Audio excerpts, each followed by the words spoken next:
Ladies and gentlemen, Cher.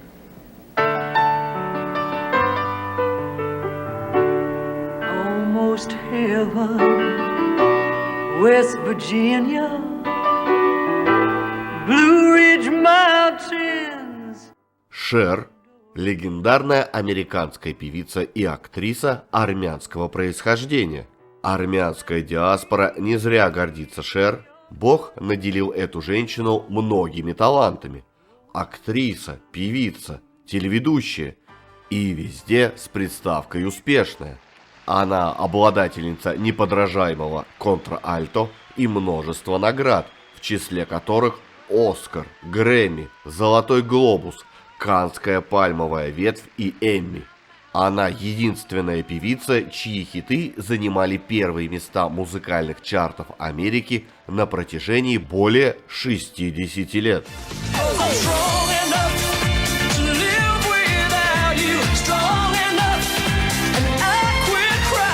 Весной в городе Эль-Сенторо у не слишком удачливой актрисы Джорджии Холт родилась девочка.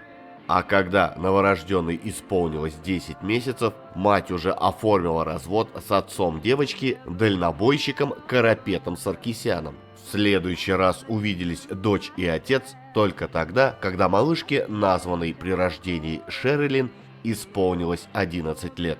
Девочка росла очень застенчивой, поскольку жили они очень бедно, чего она всегда стеснялась. Кроме того, Шерлин отчаянно завидовала белокурым голубоглазым блондинкам, идеалам американской красоты тех лет. Выдающийся нос отца-армянина, удлиненное лицо и строптивые черные волосы матери полуиндианки-полуфранцуженки, а в довершение ко всему кривоватые зубы приводили девочку в отчаяние. Сверстники дразнили ее, и свою непохожесть на других она ощутила очень рано. Девочка училась в школе кое-как. Маме, занятой устройством личной жизни, было некогда следить за успеваемостью дочери. На пятую попытку обрести счастье с мужчиной Джорджия вышла замуж за почтенного вице-президента небольшого банка Гильберта Ляпьера. Благодаря отчиму они с единоутробной младшей сестрой по имени Джорджи стали жить немного лучше. С самого детства Шерлин, любимым занятием которой было посещение кинематографа и рок-концертов, мечтала стать знаменитой актрисой. Первым кумиром девочки стала Одри Хепберн, но, как признается сама Шер, только потому, что та была брюнеткой, как и она сама. Столько времени, сколько посвящала девочка поиску лучшего варианта подписи, она не тратила больше ни на что. Автографы, которые она будет раздавать многочисленным поклонникам, должны быть самыми красивыми, считала Шерлин. Девочка росла сорванцом, пропадала на улице с друзьями. В 13 лет даже была арестована полицией. Приятель попросил девушку подвезти его на его же машине до автомобильного кинотеатра, но потом ушел по делам и надолго пропал. Шер ждала его в машине, когда в окно постучался полицейский. Девушку доставили в полицейский участок, а домой она вернулась глубокой ночью. Эту историю как-то рассказала мама Шер в эфире вечернего шоу.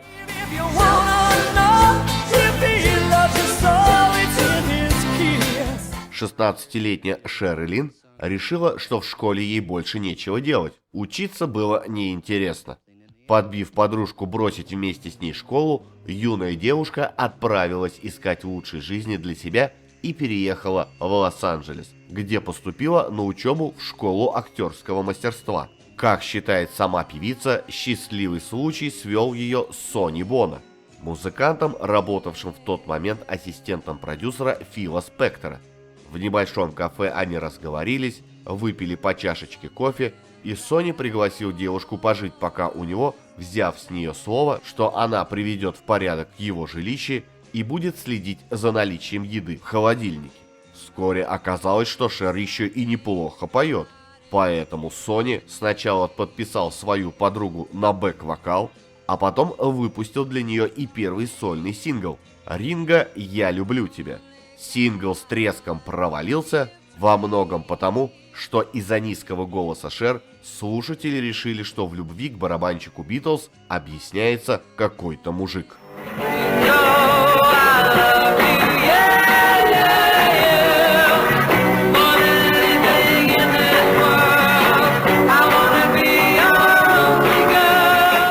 Два года целомудренных дружеских отношений были очень необычными в то время, когда раскрепощенная молодежь призывала всех заниматься не войной, а любовью. Шер исполнилось 18, когда Сони решил создать вместе с ней сразу два дуэта. Один из них семейный. Шер вышла замуж за Бона, второй сценический. Название Сони и Шер вскоре было у всех на устах. Все же у Бона было необычайное чутье, и пока его молодая жена страдала от того, что не является модной блондинкой с голубыми глазами, он настаивает на создании первого совместного альбома. Сони лично отнес на радио песню в передачу, где слушатели голосовали за самую понравившуюся композицию. Несколько недель эта композиция возглавляла американские и британские чарты. И если вы видели знаменитый кинофильм «День сурка» 1993 года, то, наверное, помните, что его герой каким-то чудом попал во временную петлю, навсегда застряв в одном и том же повторяющемся дне. Так вот, надоедливая мелодия в ритме вальса и со звуками гобоя, каждое утро будившая героя Билла Мюррея, и есть тот самый первый хит под названием I got you, babe. I got you, babe. Надо сказать, что в 1965 году в потенциал песни, кроме ее автора, никто не верил. Ни лейбл, ни сама Шер. Поэтому Сони разработал хитрую тактику. Отнес запись на радио и попросил всех своих друзей активно голосовать за песню. Методика себя оправдала. Песня не только попала в топ, но и возглавила его, как в США, так и в Британии.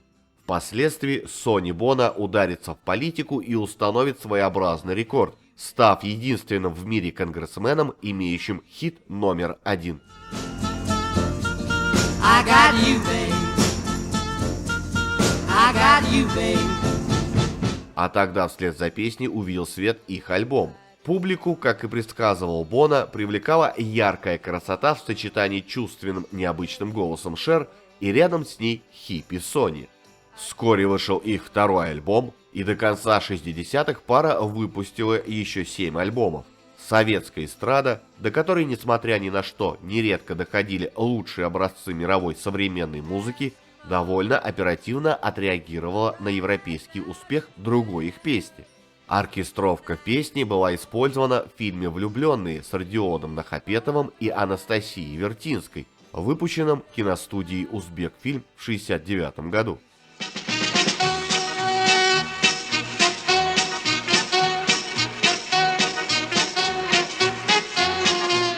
Также песню в одном из своих номеров использовал бессмертный солнечный клоун Олег Попов.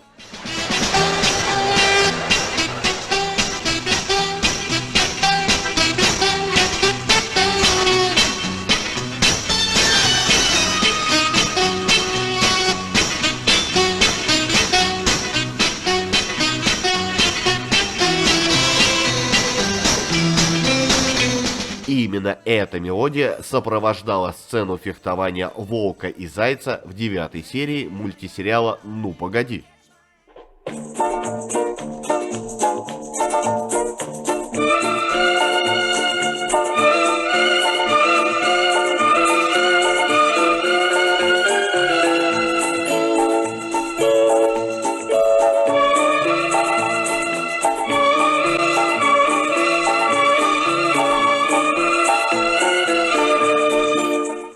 Что касается оригинала, то он был записан в 1966 году и имел гораздо больший успех в Европе, чем у себя на родине в США. Сони и Шер в то время как раз гастролировали по Европе, и вокал записали прямо во время турне в одной из студий Лондона на готовую фонограмму. Сыграли свою роль и разухабистые цыганско-греческие мотивы в мелодии песни. You and me is what I see, and that's the way it's gonna stay. А в 1975 году русскоязычную версию «Поезд моей жизни» с новым текстом запишет советский певец Владимир Степанов, а позже перепоют веселые ребята. Все бегут поезда, твердо зная, куда спешат всегда.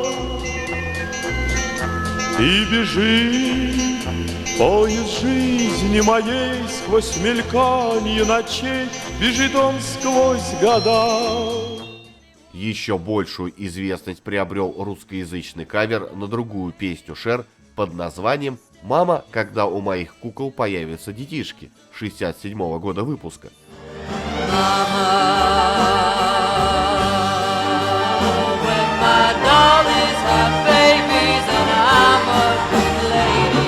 Однако, если в оригинале Шер пела о животрепещущей проблеме подростковой беременности, то в тексте Александра Домаховского, который исполнял Муслим Магомаев, речь шла просто о любви к маме. В мире столько друзей и людей. В это время у Шер был еще один хит. Песня «Бэнг Бэнг, мой малыш застрелил меня». По воспоминаниям Сони Бона. Однажды вечером я ехал домой после особенно противного дня, когда не то чтобы все идет наперекосяк, но уж точно не по запланированному плану. Я несся с ветерком в своем автомобиле Астон Мартин с откидным верхом и не думал ни о чем, как вдруг слова возникли в моем воображении. Слова не имели никакого смысла, но мне понравилась идея. Я мысленно пел эти слова снова и снова, и, подъезжая к дому, думал только об одном – дойти до пианино как можно скорее. Песня, что я наиграл дома на пианино, была всего лишь скелетом того, как она должна была звучать. Когда все треки были сыграны и Шер записала голос, я отнес песню на радиостанцию. Окончательный текст песни превратился в некую ностальгическую жалобу девушки, которая вспоминает, как в детстве один парнишка целился в нее из игрушечного пистолетика, а когда подрос, уже серьезно ранил и разбил ее сердце. Bang, bang, you shot me down. Bang, bang, and I hit the ground. Bang, bang, oh, that awful sound. Bang, bang, you used to shoot me down. Впоследствии Шер будет исполнять свой хит еще не раз, а в 1987 году запишет новую роковую версию этой песни вместе с Бон Джови. Bang, bang, and you shot me down. And I hit the ground. That awful sound. My baby shot me down. Ну а в 60-х версии песни на французском и итальянском языках в исполнении Шейлы и Далиды принесут этим певицам первые места во Франции и Италии. Bang bang, tous pariaient bang bang, et ce bruit-là, bang bang, je ne l'oublie. Также эту песню запишет и Нэнси Синатра, но она станет лишь одной из песен альбома 1966 года.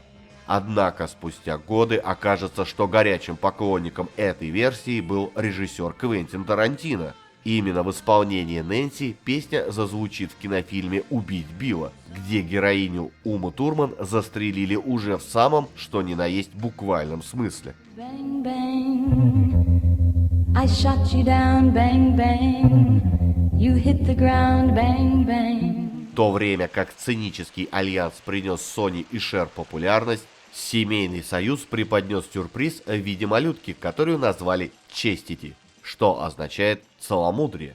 Имя родители позаимствовали из названия картины, которую Бона решил снять на личные деньги и с Шер в главной роли. А дочь в 2010 году превратилась из Честити в Чеза, что для ее матери стало шоком. Тем не менее, в интервью Шер признавалась, что как бы ей не было трудно воспринять, что у нее теперь не сын и дочь, а два сына, больше всего она хочет, чтобы дети были счастливы. И если смена пола сделала ее маленькую девочку счастливым мальчиком, она примет и это. Хотя до сих пор не может привыкнуть называть мужским именем свою дочь и путается в местоимениях. Утешаю себя одним, как и всякая нормальная мать, что мой ребенок чувствует себя счастливым. И она, то есть он очень добр ко мне, несмотря на то, что похвастаться Нормальной реакции на случившееся я не могу. И до сих пор Чес прощает мне все оговорки. Не сердится на меня, понимает, что я переживаю. И я люблю его. И неважно, в каком образе он или одна пребывает. Мои дети хорошие, они сами выбрали свои дороги в жизни. Но я никогда не перестану сожалеть, что уделял им гораздо меньше времени в детстве, чем была бы должна. Что касается фильма, то первые попытки Сони воплотить детские амбиции Шер стать киноактрисой разорили его. Снятый им фильм с треском провалился, и после 1967 года популярность дуэта стала стремительно падать. Но пара не упала духом и решила попробовать себя в новом качестве – стать ведущими телешоу «Комедийный час» с Сони и Шер. И их талант и остроумие быстро принесли свои плоды. Living without you is driving me crazy. I cry like a baby. Lord knows now that I'm not a plaything, not a toy or a puppet on a string. Свой первый с 1967 года хит номер 1 певица заполучила лишь в 1971-м, благодаря продюсеру Снафу Гаррету. Песню «Цыгане, бродяги и воры» написал Бобби Стоун, и Гаррет сразу заметил, что она прекрасно подойдет как вокалу Шер, так и ее знойной внешности. Текст песни исполнялся от лица цыганской девушки, которая родилась и живет в фургоне.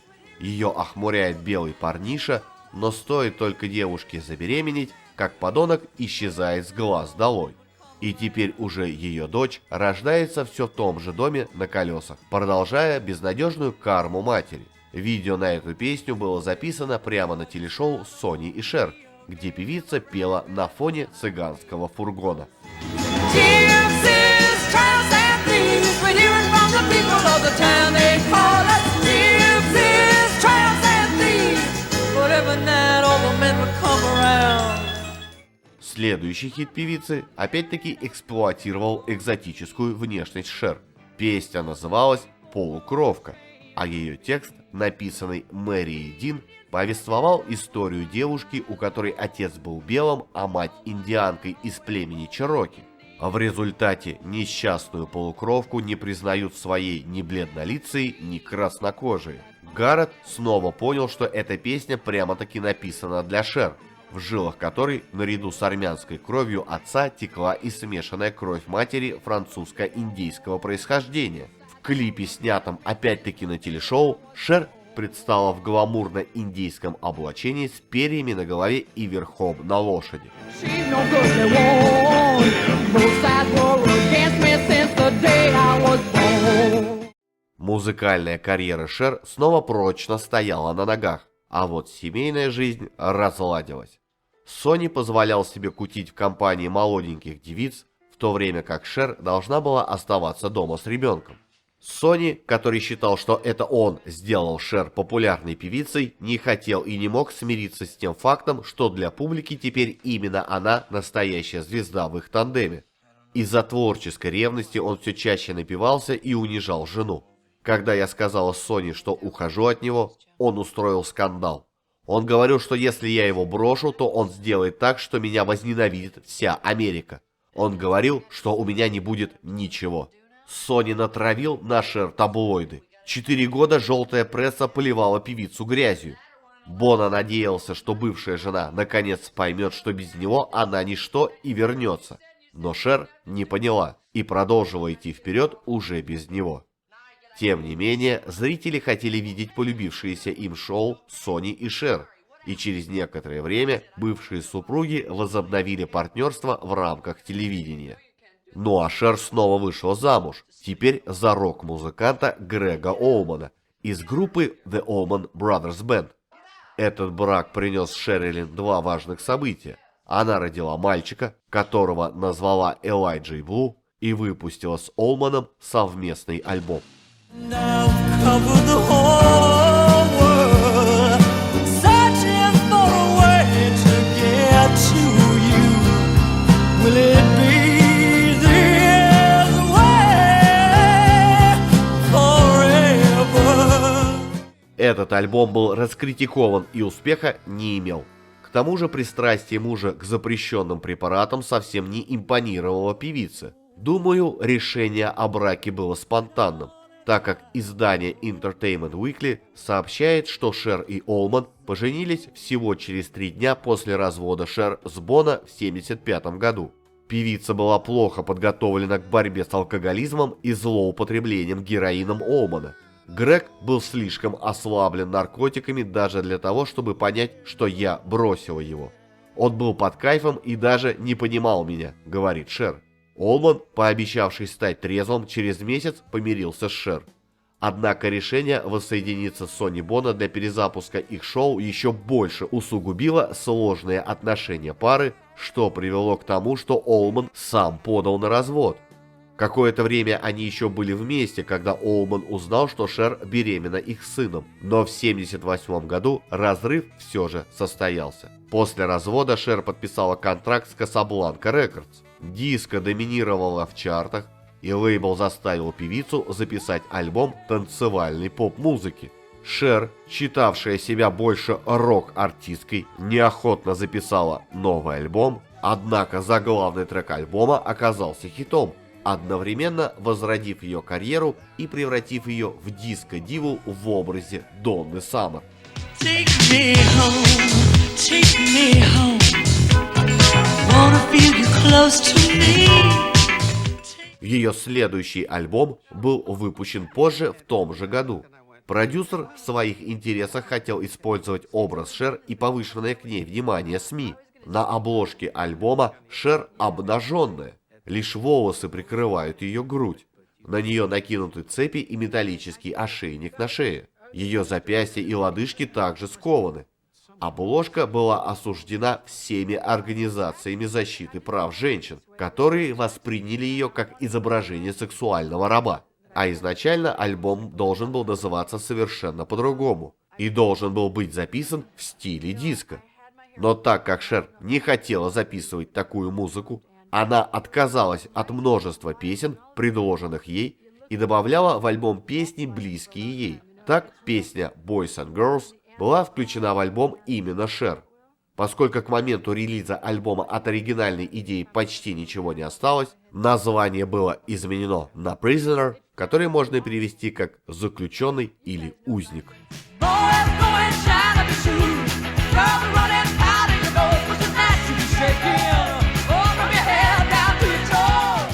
Шер решила удвоить свои стремления к становлению рок-звездой, сформировав группу Black Rose в 80-м году со своим новым бойфрендом, гитаристом Лэдом Дудеком. Первый релиз группы представлял собой прямолинейный, грубый рок-н-ролльный альбом с едкими текстами и кричащими гитарами. Хотя Шер наконец получила возможность проявить себя в качестве солистки в рок-группе, альбом был провальным, и многие фанаты Шер не признали его. После коммерческих неудач группа распалась уже в следующем году.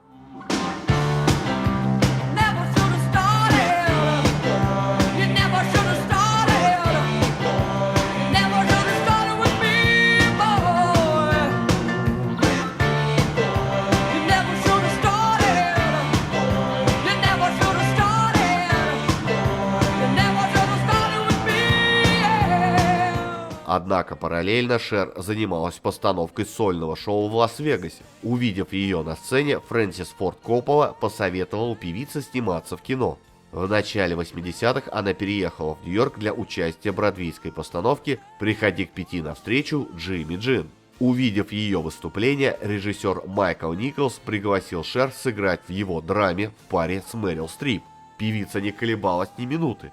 За блестяще сыгранную роль второго плана Шер номинировали на «Оскар». В этот раз он ей не достался, но за съемки в драме «Маска» она получила Каннскую пальмовую ветвь, а «Оскар» ей был вручен как лучшей актрисе 1987 года за игру в фильме «Во власти Луны», где Шер воплотила образ Лоретты Кастарини, а ее партнером стал молодой Николас Кейдж.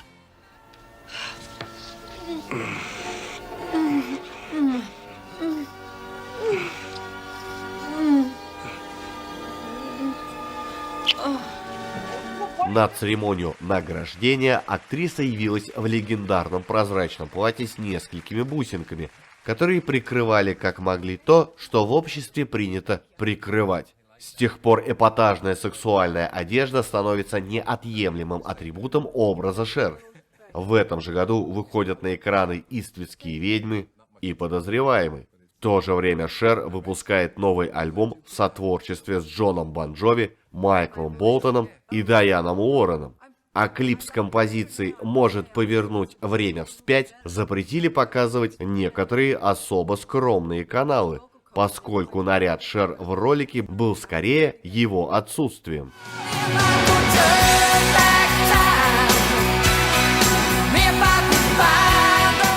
Более чем 40-летняя гонка привела певицу к врачам, которые в 1992 году диагностировали у нее синдром хронической усталости. Но Шер не могла долго отдыхать и снялась в фильме «Игрок», а в 1995 году певица выпускает очередной альбом. Но самым непревзойденным в музыкальной карьере Шер считается диск «Believe». Хотя сама песня поется от женского лица, ее написали мужчины. Точнее, целых 6 мужчин. Поначалу авторов было всего 4. Брайан Хиггинс, Стюарт Маклейн, Мэтью Грей и Тимоти Пауэлл. Демо-версия песни долго пылилась в закромах лейбла Warner, потому что припев продюсерам нравился, а вот куплет надо было доработать. Что и сделали еще 2 человека – Стив Торч и Пол Барри. Так как песня планировалась для Шер, то задача аранжировщиков была сложной. С одной стороны, они хотели, чтобы трек вышел модным и танцевальным, а с другой, надо было одновременно не отпугнуть старых поклонников певицы, привыкших к мелодичным балладам. Главной фишкой композиции стал хитрый прием обработки вокала. Имеется в виду то самое расслоение голоса, которое тут же окрестили эффектом Шер.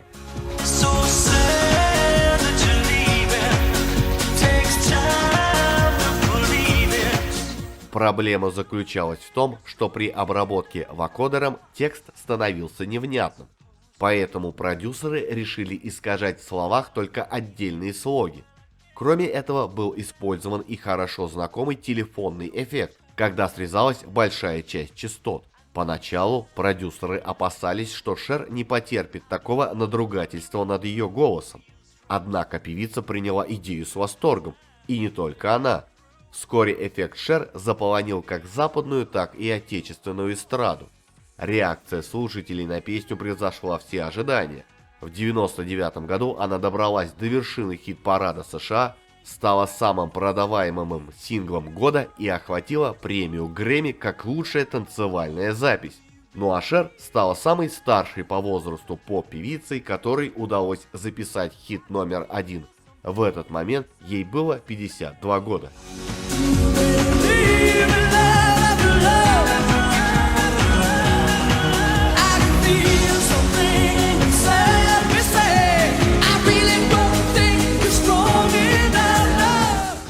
В этот период Шер узнает, что первый муж Сонни Бона погиб, катаясь на горных лыжах, после чего она скажет, что несмотря ни на что, Сонни остается для нее не только первой, но и самой сильной любовью ее жизни. Она очень тяжело переживала утрату. Впав в депрессию почти на год, актриса появилась на публике лишь чтобы исполнить гимн США в финале игры Суперкубка по американскому футболу и сняться в фильме «Чай с Муссолини». Она же тем временем написала книгу и решила попробовать свои силы как режиссер. За фильм «Если бы стены могли говорить» Шер номинировали на «Золотой глобус». В 2000 году выходит очередной альбом, на котором присутствует песня, написанная Шер в качестве посвящения Курту Кобейну, который совершил самоубийство в 1994 году.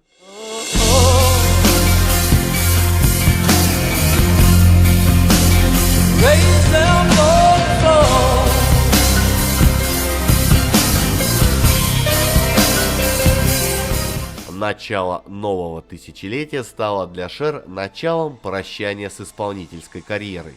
Хотя теперь этот знаменитый прощальный тур певицы называют самым успешным коммерческим турне женщины-певицы в истории. Тогда Шер всерьез объявила, что собирается покинуть сцену.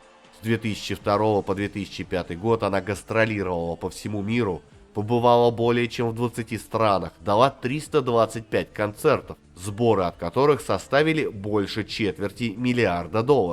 А с 2008 по 2011 год Шер честно выполняла условия контракта, заключенного ею в Лас-Вегасе на выступление со своим шоу Caesar Palace, и снялась в картине «Бурлеск».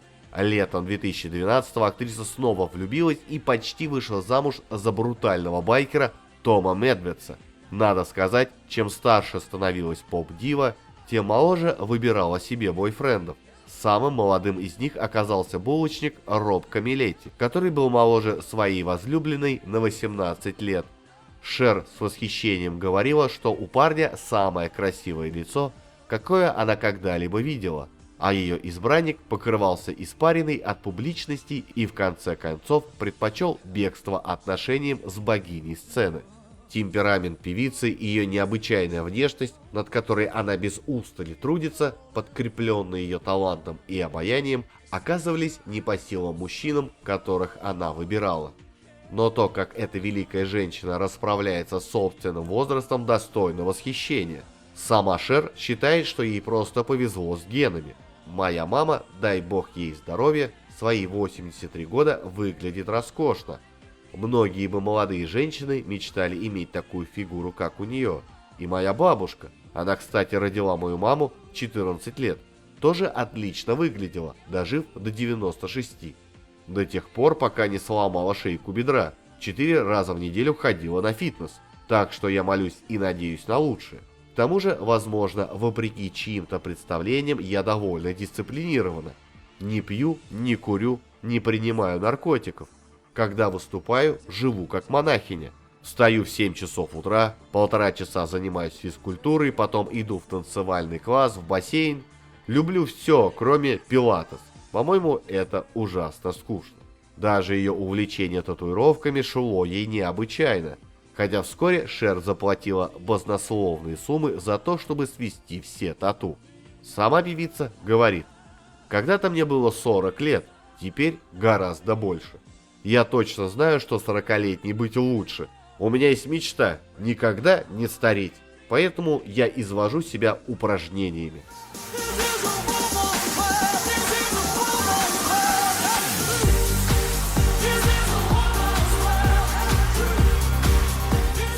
В 2018 году актриса вернулась в большой кинематограф. Она с удовольствием сыграла Руби Шеридан, маму Доны и бабушку Софи в картине «Мамма Мия 2». Роль настолько ее вдохновила, что Шер выпустила альбом Dancing Queen, композиции из которого тут же заняли верхние позиции в американских чартах.